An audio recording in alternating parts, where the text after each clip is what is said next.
this week, but we're on a 3-game losing streak right now, courtesy of Odell Beckham Jr. and Eli Manning and a variety of different things and stuff that went wrong on Sunday at the Meadowlands. Here to talk all the happy red, white, and blue, and I don't just mean American Trump and Clinton, of course. I mean the New York Football Giants in a victory over the Ravens. He covers all things New York sports, one of our favorite guests to have on, quite frankly. I don't bug him enough, but he is kind enough to spend some time with us here today. Mike Vaccaro, longtime sports writer at the New York Post. You can follow his journey out on Twitter, and thousands do, at Mike Vac. That's VACC. We have a lovely Italian pastry joint here in Baltimore of your namesake, which I'm sure you're aware of, Mike, correct? Oh, I have been there many times. It's awesome.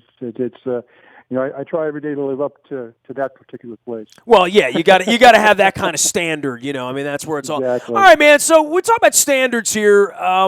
The Ravens come into this game with all these Pro Bowlers out. During the course of the game, they wind up losing Suggs in what appears to now be a pretty gruesome injury.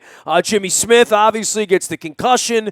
The minute Jimmy Smith left the game, I think we saw how valuable Jimmy Smith was as a first-round draft pick. And even though he's sort of unheralded around here because he's no McAllister and he's no Reed and he's no Primetime and he's no Ray Lewis, still a pretty damn good football player, and it gravely affected the game once Odell Beckham Jr. was matched up on, quite frankly, the team's fifth cornerback. Yeah, and that's the thing. If you're going to come and try and beat the Giants, the first thing you got to take away is Beckham, because he's that, as you saw, he's that. Pick your adjective. I mean, and that includes a couple of negative ones too, because obviously we saw the good and the bad today. Was that Hamilton, by the way? What the hell was that? I haven't watched the highlight show. What was that? I'm not quite sure, but it was. I'll say this: you cover Odell Beckham Jr., you're going to have an interesting day, one way or the other. There's no question about that. But well, he would have been slamming his helmet on the sidelines had he not caught 3 passes for 200. You know what I mean, right? Like, I mean, there would have been a fourth quarter tantrum in this kind of game, right? Yeah, and so instead, what we got was him proposing to the kicking net, which is a little different. But if you follow the saga of Odell Beckham Jr., he's had quite a tempestuous relationship with the kicking net all year. And to think about the absurdity of us talking about well, the damn thing attacked him, Mike. You know what I mean? At one point, right? Yeah, I mean, what's interesting is that he had I think 11 yards at the half on Sunday. Correct. And you can imagine what it was like in the locker room, because he's not afraid to share his opinions, even especially with Eli Manning. And but you saw, obviously he caught those balls in the second half, and the 3 biggies, the 2 touchdowns, and the one that set up the field goal. And he's a good guy to have on your team, put it that way. Well, I mean, yeah, when it's working for you and not against you. Some thoughts about where the Giants are in a victory like this, because this smells like an unimpressive victory for the Giants, right? Like, it won't be a week where they're smelling playoffs there again. It'll be they were lucky to win. I mean, they completed a 4th down pass. There were lots of occasions for the Giants to lose this football game on Sunday. Plenty, and look, it's. I don't think if you're a Giants fan who's being honest with yourself, you can take a lot more out of Sunday than, okay, we won a home game against a team we're supposed to beat. It reminded me a lot of the game they won in week 2 against the Saints, who also aren't very good, and they wound up squeaking a win out against them. The irony is that definitely their best win of the year is week 1. They're the only team that's beaten the Cowboys so far. Although I think the Cowboys probably are kind of looking forward to the rematch up in Jersey in a couple of weeks. Boy, they look like a different team, right? I mean, you talk about that division and what Philadelphia and Dallas represented 6 weeks ago, and then they started playing the games, and we found out that's something different, right? It's really true, and I mean, what they're facing in Dallas with the quarterback. I'll just call it a quarterback conversation right now. It hasn't quite become a controversy, but it certainly will. When Tony Romo comes back, because Prescott's been that good, and he was terrific against the Giants. I mean, if his receiver doesn't go left instead of goes right instead of left and goes out of bounds, at least they have a shot to tie the game with a long field goal. But I don't think anybody's going to pencil the Giants into the Super Bowl right now, or even the playoffs. But at 3-3, obviously things for the Giants look a lot better than 2-4 to look. If that's how they would have walked off the field on Sunday. And I'll tell you what, Nestor, for the longest time, I thought that's the way it was going to happen. They just looked so listless in the first half. And then, usually when you see the Avalanche going a certain way, and it really looked like that was going against the Giants at the end of the game, then, a very questionable referee's call, obviously. And then, the Ravens obviously cash in on that. And, but it didn't. I mean, they were able to make the play and escape. And I think escape is the right word. Mike, I'm going to hit to your side of the fence in a minute, but I want to stay on the purple side because, I don't take phone calls here anymore. And after the game, just on the bus ride back, big thanks to Gunther's Buses and all the folks who went with us up to the Meadowlands on Sunday. When you start to assess the Ravens and you hear the opinions of fire Harbaugh, Tressman's out, if the team goes 6-10, will Ozzie survive? Where's the talent on this team? And then I look down and I see 20 some odd Pro Bowl guys, Pro Bowl games, appearances, not in the lineup. Then I see these other guys get hurt, and I see the second team, and I see the second team almost beat the Giants, right? I mean, they had them beaten, if not for one, if not for 5 or 6 different things, including the penalty that I still say is the ghost in the machine. I mean, it felt like for the first time in a long time, the officials were trying to help the Ravens, right? It certainly seemed that way. It certainly sounded that way. That's how I think that's MetLife Stadium believed. Certainly after the one PI that wasn't called, and then certainly the one that was against the Giants. You heard what it was like in the building on Sunday. It was just they didn't just boo the call, and they didn't just boo the announcement, but they booed the touchdown. But it wasn't for the touchdown; it was for the call. They didn't just boo the extra point. They didn't just boo the kickoff. I mean, it was that's what I was talking about before. The connotation, I think, in the building, it just seemed like everybody was expecting it to go south, and the fact that it didn't is surprising. I'll tell you one thing that. The stuff you were just talking about with the Ravens, and it's funny. I know how it gets. I know how sometimes, when you're in a market and things, you have a different perspective. Well, dude, you're in New York. I mean, come on, right? I mean, but what I was going to say, I think you could take a Jets fan and a Giants fan, and they look with great envy at Ozzie Newsome. They look with great envy at John Harbaugh. It's now, and I'm not saying that's necessarily an educated opinion, but it's certainly one that comes from being on the outside and seeing the success from a 3-hour train ride away, and that's sometimes the perspectives are a little different. Look, I mean, there are people in this town who got tired of Joe Torre, and all he did was make the playoffs, 70 years in a row. So, it is amazing how boring winning can become, right? That's a great way to put it. It really is, and it's funny because people talk about cultures of losing, and people come in like Theo Epstein with the Cubs or whoever you want to pick, and change a culture of losing. But, it's funny, when you establish a culture of winning, sometimes you're the one who winds up going through the ringer of that culture of winning because you're either unable to sustain it or you don't do it quite as interestingly as you did before. It's so true. Winning can become boring sometimes. Well, we have 2 different bars here. I don't know what the bar is in New York. I mean, the Yankees have set the bar so high, over the course of folks' lifetime. Like being a Yankees fan means you win all the time, kind of, sort of, if you're 35 years old, right? And if you're 85 years old, it meant that for the first 30 years of your life, and then it kind of stopped a little bit, then it started again. And, the spigot hasn't been off there for any other franchise, maybe the Lakers, maybe the Celtics, a couple of those other kinds of franchises. But, the spigot's never been off here. We've been 20 years. I mean, I was telling some old Jim Harbaugh, Tony Saragusa, Ted Marchibroda war stories on the bus trip from 1998, going up to the Meadowlands with our listeners. And, it kind of all ended. I mean, the day Billick showed up, it's almost Bear Bryant. We ain't never been nothing but a winner. And we had 15 years of bad, awful baseball here. And the baseball team, has a different bar. Like, the football team has to win 12 or 13 games, or it feels like, 8 or 9 wins. I mean, that's what the Jets or the Bills do. That's not what we do. And the crush the quarterback, the crush the coach. I get all of that, and I get it off the bad part of last year. But, boy, I saw the Giants fan mock cheer a first down halfway through the second quarter where they gave the home team a standing ovation. I mean, as I said, the Bronx cheer, it travels, man. It goes right across the Jersey over there, Mike. Well, it's funny, Nestor, because, Eli's the one who gets the brunt of this now, but for the last few years it was Eli and Tom Coughlin. And it's funny, I get fans. Fans are God knows without fans, you and I would have different lines of work. I mean, so I appreciate the passion and sometimes the craziness they bring to their following of the games. But by the time Tom Coughlin was run out of town last year, it was kind of easy to forget that they'd had sort of won. Oh, by the way, 2 Super Bowls. And when Eli's not playing well, and it's like it's not enough around here that he's not playing well, but we just torture ourselves with questioning: is he an elite quarterback? Is he a top 5, a top 10, a top 15? Elite is the word we use here. I'm sure you're aware of that, though, right? Sure, and all that stuff is fine.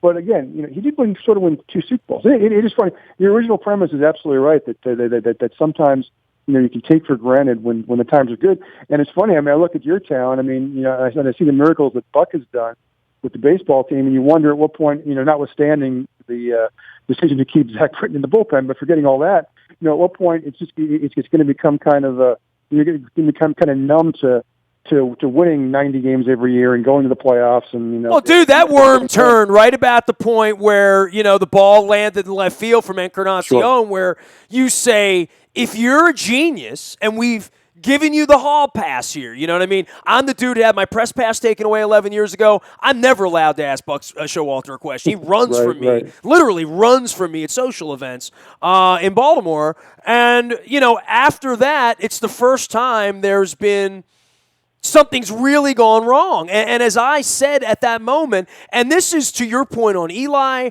it's to our point on Joe Flacco and elite and whatever that means, and John Harbaugh. And I'll give you a quote. Brian Billick, who's our partner here at WNST on behalf of the Living Classrooms Foundation, he uses in his speeches, he gives such a great speech. If you've ever seen Brian speak, he's unbelievable. But one of his big things, he's like, I won the Super Bowl, January 28, 2001, Super Bowl 3. Here's my ring right here. Now, they tell you when you win the ring that they'll never take it away from you, but they're going to come and try. That's part of his dinner speech. And that's where it is with Eli. That's where it is with Joe Flacco. I mean, we had 2 Super Bowl MVP quarterbacks get together.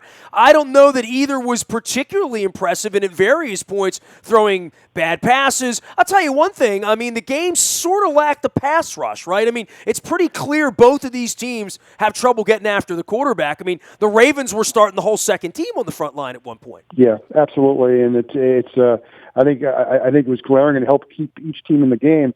I will say this though, you talk about the 2 quarterbacks. Are they elite? Are they not elite? I'll tell you what, they did give us both a kind of a Tecmo Bowl moment when Eli threw a 75-yard touchdown pass, followed by Flacco throwing a 70-yarder. That would have been a 75-yard touchdown pass if not for a face mask penalty. Of course, he didn't get in the end zone in the 4 plays after that. But that was kind of a cool. Anything you can do, I can do better moment between the 2 quarterbacks. On a day that was kind of, let's be very honest. I mean, it was until the last 6 or 7 minutes of the game, it was something of a dull day. That was kind of a nice little buzz moment. Well, and then there's the part where Flacco leads a game-winning drive and the defense can't get off the field. That's not the way, that Lawrence Taylor, and I saw Carl Banks in the elevator on, so that's not the way they rolled back then, and Harry Carson, certainly not the way the Ravens have rolled. But those late drives and having a defense that can get an offense off the field, that's what so many teams in the league lack. That's the Denver difference maker, right? I mean, when you have that kind of a defense that can clamp down at the end and isn't going to break.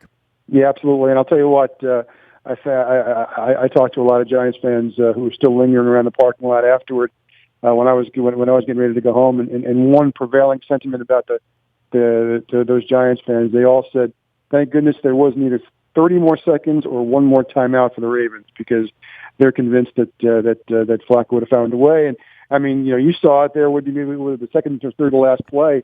He had a wide open guy on the sidelines, and that could have really changed. He just missed Wallace. Yeah, that ball would have been at the 7 or 6 yard. I mean, he probably wouldn't have gone for the end zone because of the timeout. He would have gone out of bounds. But I mean, they would have had 2 cracks from the 7 or whatever, to throw a fade. Yep. That would have made things interesting. Giants fans still try and have the same kind of fatalistic attitude around here that Jets fans have. Jets fans have earned it. Jets fans haven't had a reason to not be fatalistic for almost 50 years. Giants fans have had 4 Super Bowls to savor, so it is sometimes funny when people try and project somebody else's fatalism into their own fandom. But it's almost like that makes it more fun if you just always assume that things are going to go wrong. He's one of our favorite dudes. He's sports writer at the New York Post. You can follow his journey at nypost.com. And, of course, in their sports section, he's Mike Vaccaro, longtime columnist. You can follow him out on Twitter as well at Mike Vac. That's V-A-C-C. He was at the game on Sunday at the Meadowlands. He'll be at next Sunday's game with the Jets. You know, I want to switch gears here, just get to New York, because I'm going to be coming to New York a couple of times in the next couple of weeks for various events. My wife is being honored by the DKMS on the 27th at their annual ball. So I'm in for a dress, Mike, as you can well imagine at this point. And we're coming back up for this Jets game. You know, I see the skyline over there, and the last time, by the way, I heard anyone in MetLife Stadium cheering the same thing. They were yelling Bruce, and Bruce was singing Jersey Girl as I was driving down the highway after a pretty rowdy Born the Run in a 4-hour and 3-minute marathon. What rules there? You know, besides Springsteen, Billy Joel over at the Garden, but I mean, what's really, when I'm at a Rangers game, it feels like everybody's a Rangers fan. I mean, I don't feel that way about the Islanders. I haven't been to the new Devils facility. When I'm at a Giants game, I feel like they're so genteel and polite, even in the parking lot, even during it never feels like there's going to be a brawl. But the Jets thing next Sunday will be a different vibe. I get the vibe that the Yankees are the big dog, but the Mets, to me, have been, this is an interesting time, I think, for New York, right? Because the Yankees are no longer that, but they feel like they've reloaded a little bit here, man. They definitely have. I mean, it's funny. You talk about vibes and stuff. I mean, part of the problem with the Giants vibe right now is that stadium is awful in terms of a lot. Well, it's awful in a lot of different ways, but it's just it's not a great atmosphere. What do you hate about it? Tell me where you hate it. It's part of it is just the way that it's set up. I mean, you saw the way it is. The first 7-8 minutes of every second half, most of the seats are empty because there's no reason to be there. And that that just lends itself to some very sleepy crowds. And that's even the case with the Jets. The Jets do tend to have a rowdier fan base, but they have less to cheer about. So I mean, in those moments when Rex got the clientele fired up pretty good a couple of years ago, but it's been a little quieter there. It's interesting that the Yankees have kind of suffered from the same thing because the new Yankee Stadium, it sucks, which is beautiful, to the eye, but it doesn't hold a crowd noise. It's a very we can have a whole different segment about the elitism of where people sit and and the expectations of how they're supposed to cheer. It's really to be robbed a lot of life. Okay. Well, I know all those seats down low are padded. You know how I know? There's never an ass in them. Right. All I see is the leather. I mean, literally. That's used. The truth. Exactly. I mean, the two venues that still the two venues that maintain what you think about from a classic New York crowd. It was one old and one new. Citi Field is really a terrific venue. I love that place. We saw that last year. It captured the exact feel they want, an old timey ballpark. And it really, last October really showed itself off as being an intimidating place to play. The wild card game was a fantastic atmosphere, and which makes what Madison Bumgarner did coming in and throwing a shutout at them even more amazing. But the Garden is also that's maintained, even though they've tried to take some of the charms out of it. They just through the renovation. There's no longer the tunnel that Willis Reed came through, so a lot of purists are angry about that. But just the acoustics and the way it was built, it just is as loud as concerts get. It's as loud as sports get that I've ever experienced. And the Knicks, unfortunately, have given New Yorkers about 7 days to be excited about the team in the last 16 years. The Rangers have tried. They went to the finals a couple of years ago. Those games are off the hook in terms of atmosphere and excitement. But I will say this: that I'm not saying the Knicks are the most popular team in town, but the Knicks are the team that tends to generate the kind of visceral feelings that we love to go to events and experience. And if they ever do get to a place where they're playing for the Eastern Conference Finals again, I think you'll see that again, because I know that back in the day, some of the loudest moments. I think the loudest moment I've ever heard sports was the infamous Larry Johnson 4-point play. I thought my ears were going to fall off, and it was a different level of intensity. And the building can still maintain that given a reason to, but there just hasn't been much of a reason to. Let me tell you what, man, with the Garden, so I've been, thousands of sporting events. I've been doing this for 32 years. I've really only been in the Garden two handfuls of times, right, like ever. And the first time I ever went was to see Kiss. I saw Springsteen there in the 90s. I saw a Rangers game there randomly. I was at the first time I ever went there actually was a Rangers game 4-5 that they almost won the cup. They fell behind 3-0 and they caught up, and it was the Vancouver series, right? Okay. Vancouver. It was the Pavel Bure and like that era. 94, right? 94, right? The year they won.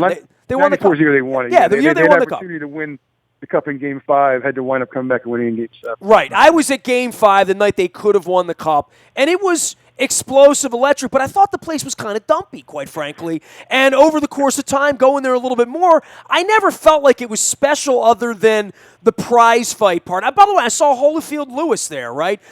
They fought at the Garden. I was at that. Mm-hmm. So maybe I've been there a little more, but not like I don't go there once a year, and I've seen Billy Joel a little bit more. But I was at Game 7 with you. I think we broke bread for that Rangers-Caps game that went all night.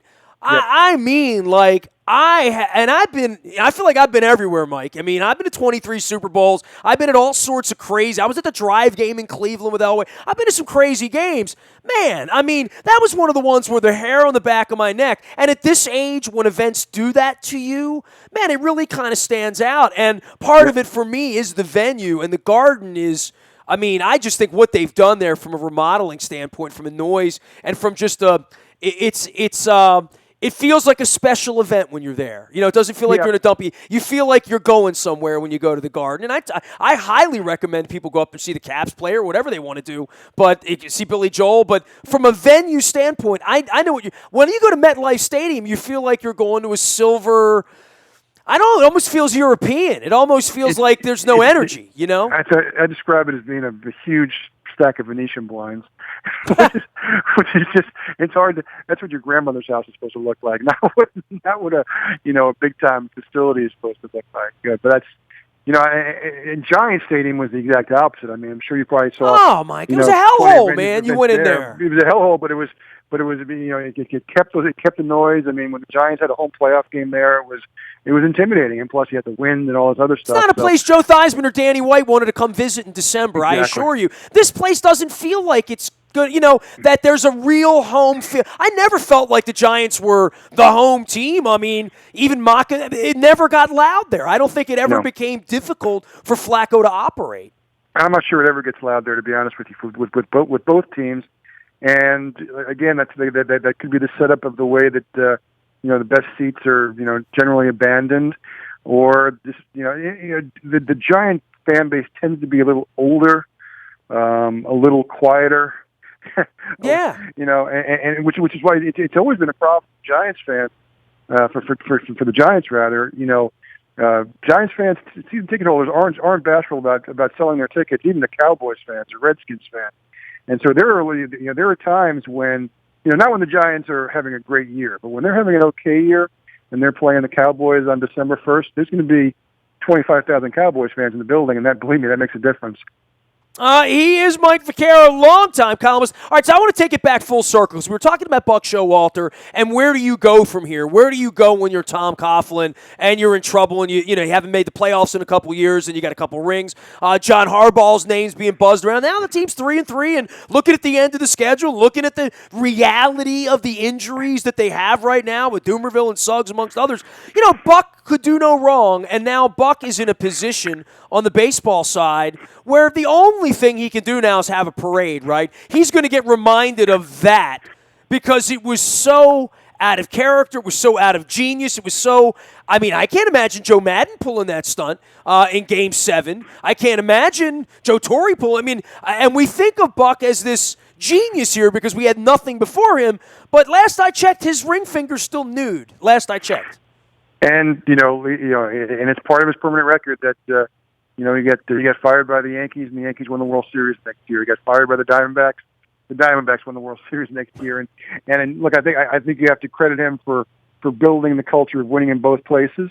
But I do think, I mean, certainly in New York, there is a genuine and universal perception that the '96 Yankees, which was the first, Joe Torre's championship teams, won because Torre was the manager, because they needed a guy like Torre who was definitely a contrast with Buck, for better or worse. And that's not taking anything away from Buck. And believe me, when I was a young Cub reporter back in the day, Buck Showalter's a guy I learned more baseball from than anybody, because I was smart enough when, back in those days, you still had, the pregame meetings in the manager's office. Sure. Cup of coffee. I got you. Absolutely. Right? Maybe 10 or 12 of you. Note cards. 16. Always note cards, right? Exactly. And I mean, if you were willing to ask questions, he was willing to give you answers. And that's the way Johnny Oates was, who was one of his contemporaries. Like Johnny hated me until he figured out I was really trying to learn. And then, then their teacher, when they're not thinking you're being an a-hole, and they're thinking, like, I always preface a question by saying, tell me how I should position this. Tell me how I'm going to look smart by position. And that's always been my question for 30 years.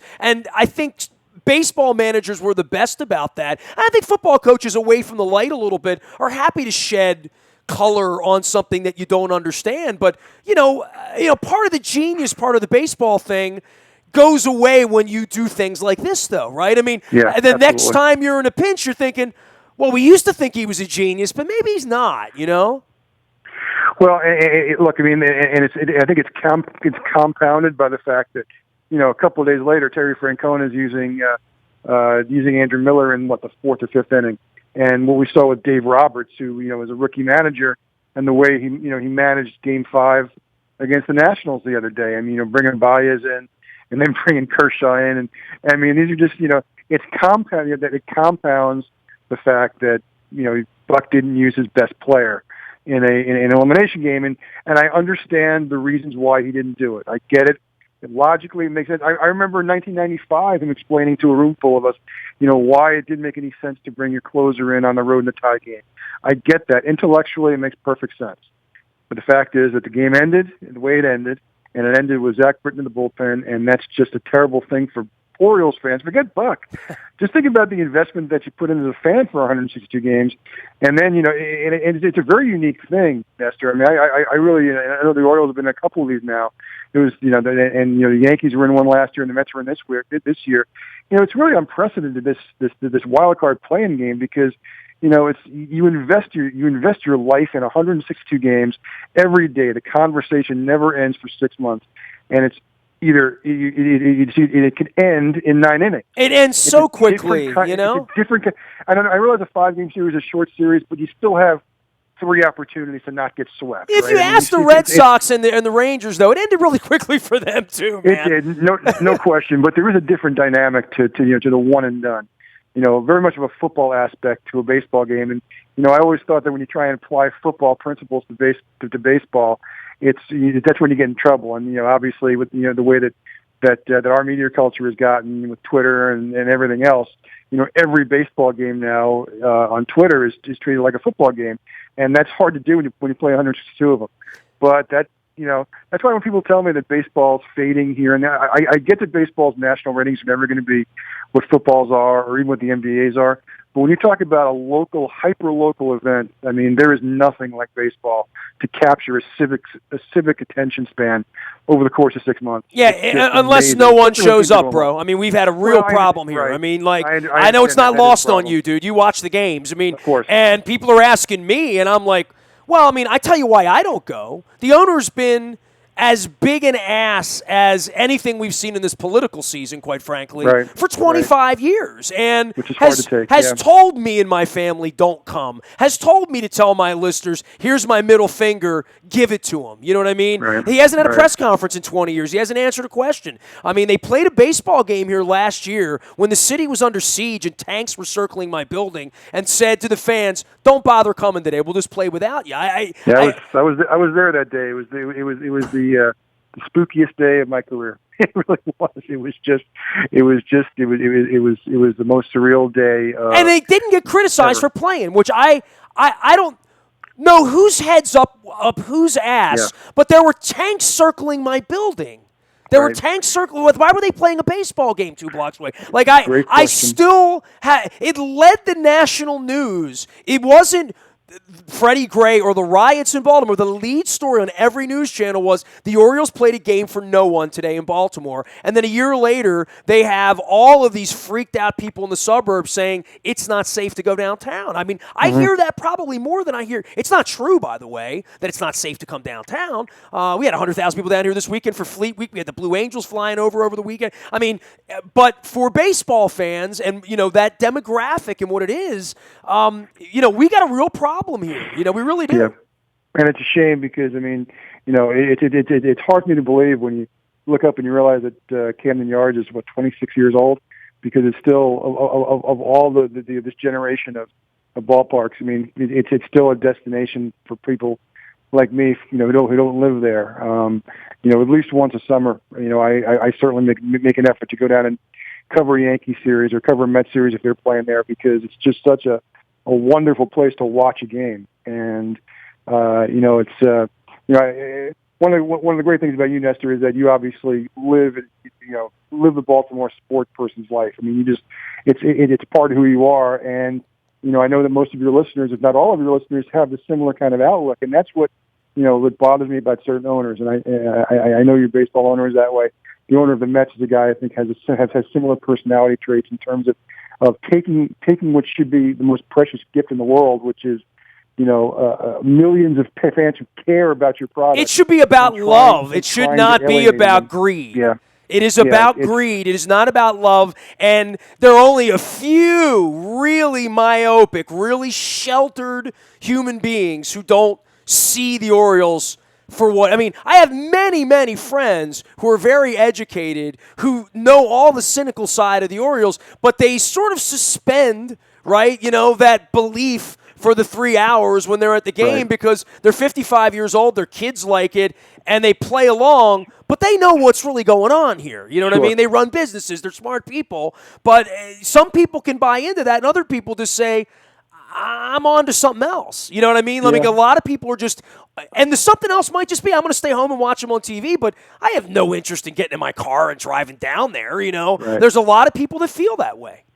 It's different, but the Mets went through a 4 or 5 year stretch where it wasn't just bad baseball, but it was malpractice baseball that was practiced by the ownership. And you would hear a lot of people talk about boycotts and talk about and I know you guys did that a couple of years ago, and it's great the fact that I still remember it tells you that it had an impact. And I didn't, and I don't live there. But the problem is when at the end of the day, for a lot of people, is that they want to shake their fist and say, yes, boycott, stay away until you prove that they do care about us the way we care about you. We're not going to show up. Pretend to care, for crying out loud. Fake it, The problem is people can't go through a summer and not care about their baseball team. That's just it's part of who they are. And so it's hard to get something like that. I'm that guy. Any kind of momentum in that, because you can get as angry as you want as a team. But the fact is that who you're hurting if you stay away from baseball. Because you're taking away something that is such an innate part of you, and that really doesn't solve anything. So it's hard. Sometimes we're held hostage by these guys because they have all the power and they have all the money.